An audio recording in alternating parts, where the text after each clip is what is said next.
And Tim like basically says all of this to build up to his argument that in his opinion, now he states this. Also, saying you're hypocritical for signing with a record label is so funny. It's like, what the fuck are musicians supposed to do? Die? It's their job, dude. It's the dream of like every musician. I'd rather have, you know, punk musicians sign with a record label than an independent commentary guy sign. Anyway, let's move on to some greener pastures here, and let's talk about Anthony Fantano shitting on Tim Pool. Anthony Fantano here, internet's busiest music nerd. Hope you're doing well. It seems once again we have to come onto this channel and address a right-wing freak music and art, or at least visibly struggling on their shitty YouTube channel and podcast to sort of like rationalize maybe the person they once were, or the heart that maybe they have on some level, not really being copacetic with the psychotic, bigoted views they now have to hold for a job. Of course, I am talking about the one and only Tim Pool. Bald on ball violence, by the way. AKA Beanie Man. You know, if you've had the displeasure of seeing any amount of content from Tim's YouTube channel, you know that like a lot of other weird right-wing talking heads on the internet, he makes a lot of money and gets a lot of attention by virtue of commenting on, with a lot of indignance, a lot of pop culture items that are either nominally or deeply offensive to those with right-wing views because, oh, it's woke or it's blasphemous or whatever. Enter in singer-songwriter Laura Jane Grace of Against Me fame, modern punk rock legend, many would claim, who recently did a little performance at a Bernie Sanders rally of like this silly-ass acoustic sing-along song about essentially, as a trans person, feeling f***ed by God, which, you know, if you have two brain cells to rub together, even if you haven't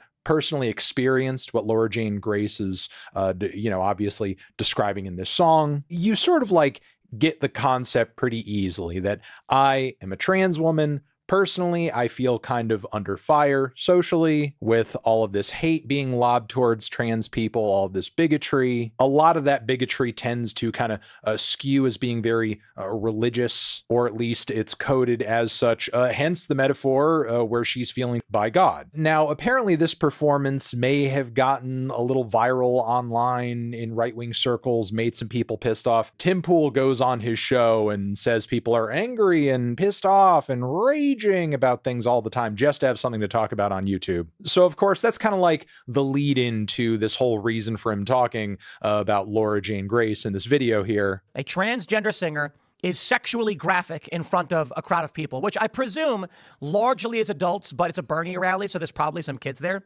Totally inappropriate. If this were any other Tim Pool segment, and in many ways it is, there really wouldn't be much reason for me to talk about it, except for the fact that I find it hilarious that Tim spends a great deal of this video trying to validate his criticisms and basically provide some weight to his point of view here because he used to be a massive Against Me fan. I am an OG fan. OG, of course, for those that don't know, means original gangster. He even tries to impress No, I'm an OG fan.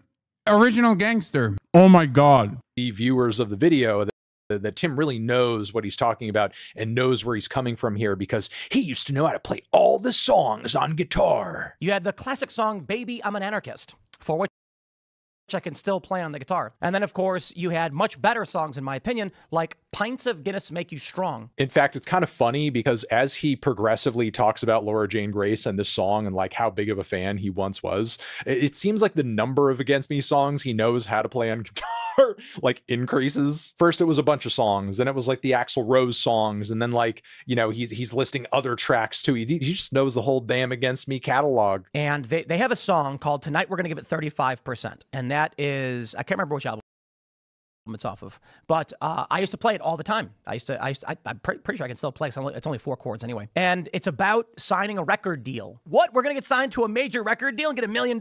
Let's go. And that's when I was like, hypocrites. He even goes on to play a lick from an Against Me intro. I can prove it. Here we go. Okay. Anybody who knows what that song is, you know exactly what song I was playing. And I just find this very funny because like the time period that Tim describes in this video, as far as like being into Against Me with him at the time when they were originally hot, with Axl Rose and so on and so forth, I was a big fan of the band at that same time. In fact, like I saw the band live way back then, and I had all the EPs on vinyl and liked some of the stuff they did on Fat Wreck Chords not too long after that. And Tim is just like obsessed in this video with like proving how like hardcore of a fan he was, how deeply ingrained into like the Against Me sphere he was. He even goes on to sort of like brag like, oh yeah, you know, like I know people who knew or know Laura Jane Grace. You know, I don't know them personally. I don't got any beef, but like, you know, I know people who know people. And Tim like basically says all of this to build up to his argument that in his opinion, now he states this also. Saying you're hypocritical for signing with a record label is so funny. It's like, what the fuck are musicians supposed to do? Die? It's their job, dude. It's the dream of like every musician. I'd rather have, you know, punk musicians sign with a record label than an independent commentary guy signed with the Russian Federation to do propaganda. Like, one is directly impacting your output. It's additionally crazy. He's like, yeah, they should have been not fake like me and gotten money from Russia to say Ukraine is the enemy of mankind. Says fact, but then he also sort of like backpedals a bit. He's like, oh, I'm just saying, I'm just asking some questions. He goes on to argue that he feels that Laura Jane Grace is essentially just like pretending to be trans or transed herself for money and attention, and was entirely motivated by the fact that like Against Me was in a ton of debt and just needed money. I would say that the honest take here, lead singer of Against Me, was in the gutter. The band was not doing really well. They had massive amounts of debt. They failed. And then I got an idea, trans. And then all of a sudden they saw a big bump. Now, if you're an actual Against Me fan, you know how bullshit that argument is, because when you dig into the band's back catalog, like tracks as early as Disco Before the Breakdown do very much convey like a closeted queer experience point of view of some sort. So like that alone would instantly delegitimize any argument. Bro, Fantano's such a music nerd. It's hilarious. Yeah, I mean, that in and of itself probably shows that. Sure. But you know what else also shows that? The fact that that has never happened. No one has been like, oh, I'm going to trans myself for clout. It's so not a real thing that the only people that have done something similar to that are people like Steven Crowder and other Republican charlatans who can't find any person like transing themselves for clout, so they have to become the example.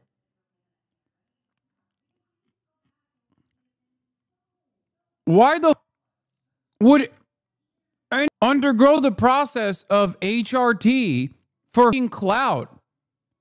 Like, there's way easier ways of gaining prominence and money than becoming persona non grata automatically, public enemy number one automatically, becoming a part of the 1% of the less than 1% of the population that is straight up vilified every step of the way for you know, living their goddamn truth. It makes no sense. There are so many hurdles beyond the structural hurdles of hormone replacement therapy. There are so many societal hurdles in your way that it is virtually impossible for someone to trans themselves for clout.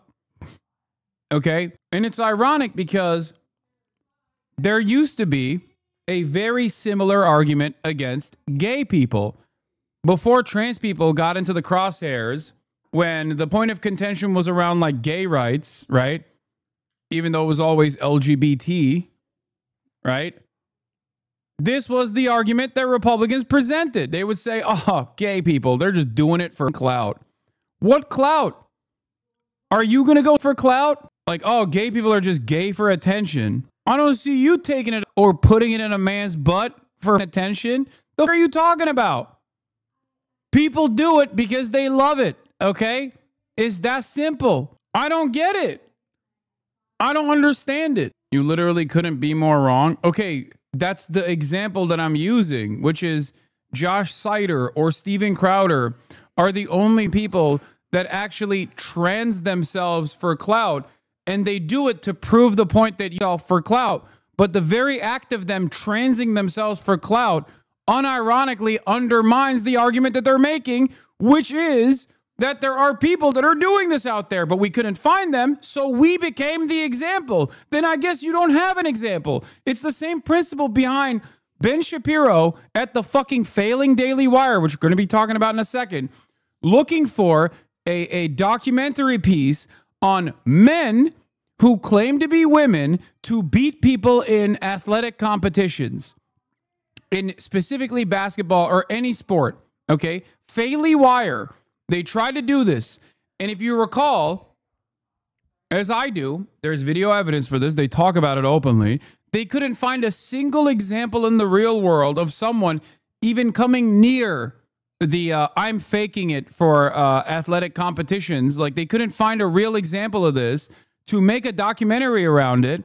So they ended up making a work of fiction. The Daily Wire movie on men playing women's basketball, that one was supposed to be a documentary. And they couldn't. Lady Ballers was supposed to be initially a documentary. They couldn't fucking find someone to do it. They couldn't even pay someone to do it. So they made a fictional movie about it.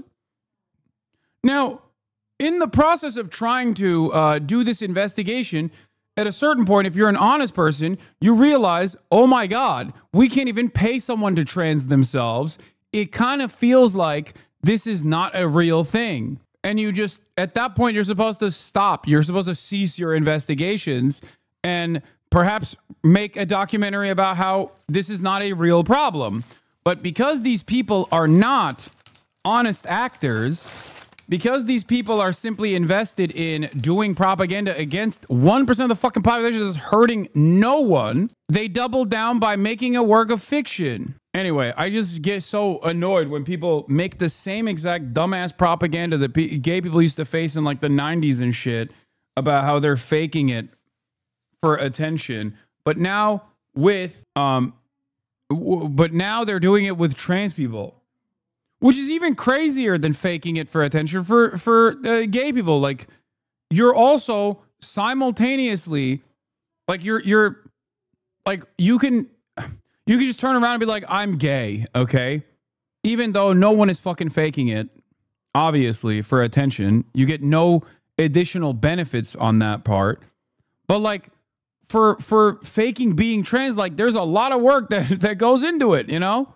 And there's a fuck ton, just like faking being gay in the 90s would not give you any fucking societal advantages and instead would unironically destroy your fucking life in a completely homophobic society. Faking being trans right now is just like putting you in the crosshairs of some of the worst people on the planet for no fucking reason. Who would do that? Who would do that for no reason?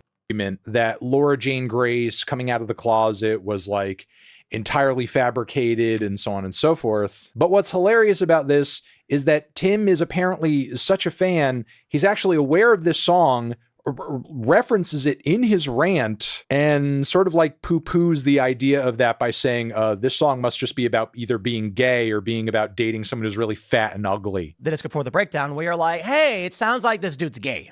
No, I mean like literally, because like either he's dating someone who's ugly or fat, or he's singing about being gay because it has the lyrics, I know they're going to laugh at us when they see us out together holding hands like this. They wouldn't understand it if we told them all the reasons.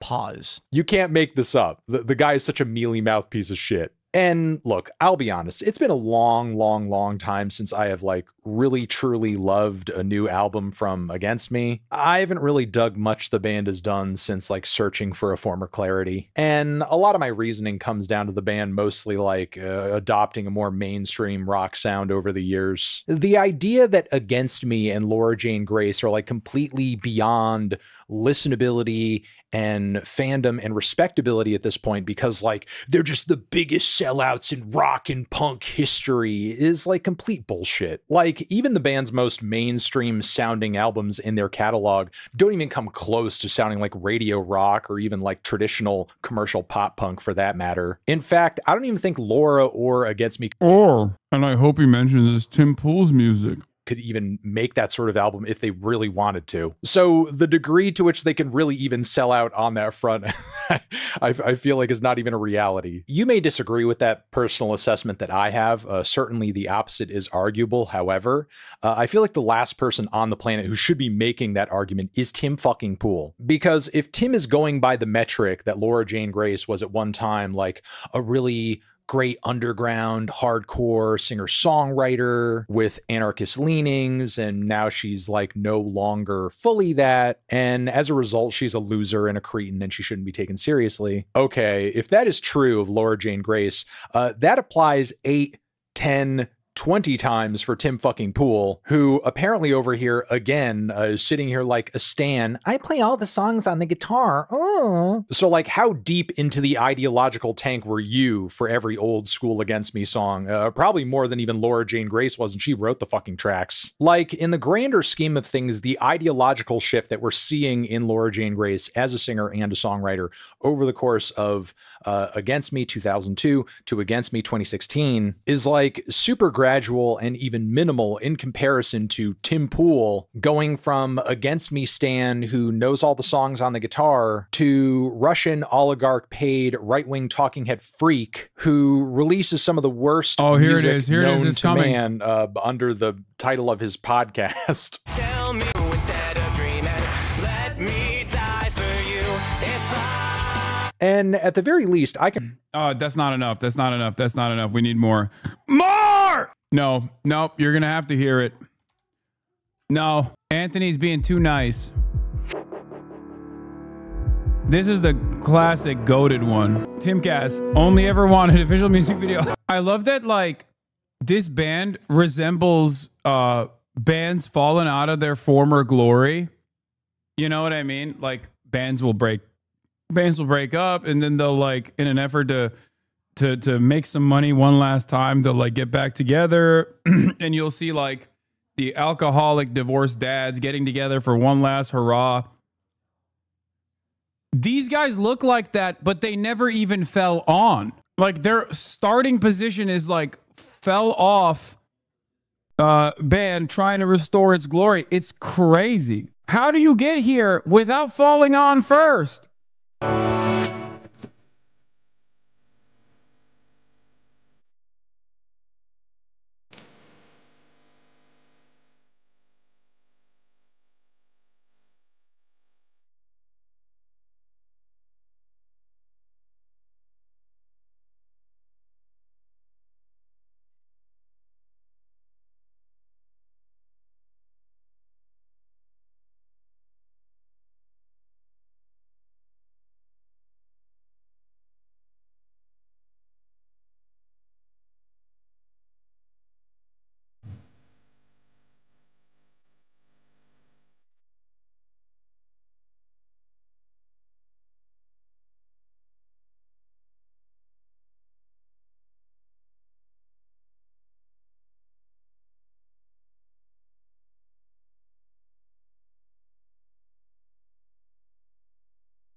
Oh my God, where's the fucking drop?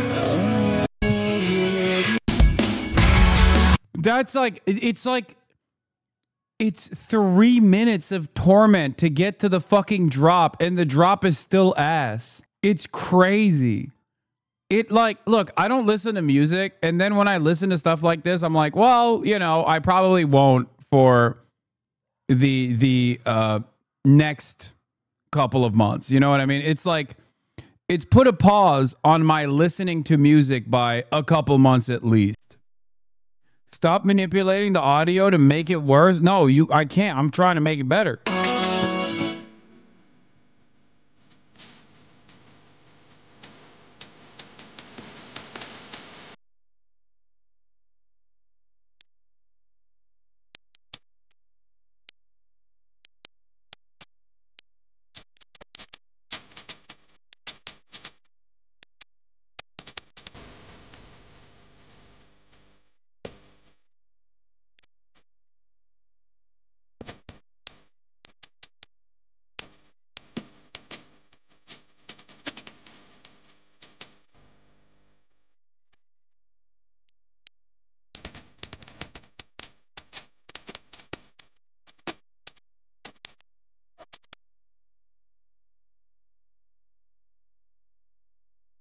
Listen, no, this is disrespectful to CVS music by calling this CVS music. The reason why I played this is because of the propaganda that I do against music in and of itself. Okay? I ain't slick. I'm going to be honest with you. I'm going to come out and tell you straight. Act like I'm not wrong right at this very moment.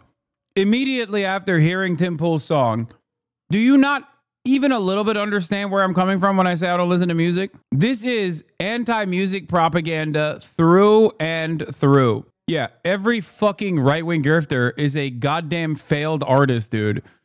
Oh my God. And respect the fact that Laura Jane Grace in her own art and work has actually like tried to explain and contend with these changes that she's had ideologically over the course of her lifetime in her music, actually presenting them to her fans to try to give them some sort of understanding. Meanwhile, Tim Pool over here is a million times more the sellout than Laura Jane Grace could ever be. And he gets to sit there on his shady billionaire funded podcast YouTube channel and pretends like he's not the textbook definition of a political internet grifter. Ukraine is the enemy of this country. Ukraine. This is infinitely better content than his music. Can we all agree? Him doing the Ukraine is the enemy of mankind shit was like, that was Kino. You know what I mean? That in and of itself was like way better content than anything else he's ever produced before or after the clip. With the weak ass fisting of the table. Is our enemy, being funded by the Democrats. I will stress this again. One of the greatest enemies of our nation right now is Ukraine. But yeah, wow, you really got to give it to Tim Pool for uncovering the Laura Jane Grace billionaire trans woman grift. Because as we all know, all rock singers, all punk rock bands, if they want to become famous and want to become millionaires and just sort of like, you know, get really big and get really huge and see tons of success, but only for a little bit though, only for a little bit, they all have to become trans. But yeah, there you go. Tim Pool exposed once again as a dimwit, and I think I'm going to leave it there. Over here next to my head is another video you can check out. Hit that up or the link to subscribe to the channel. Anthony Fantano, Tim Pool.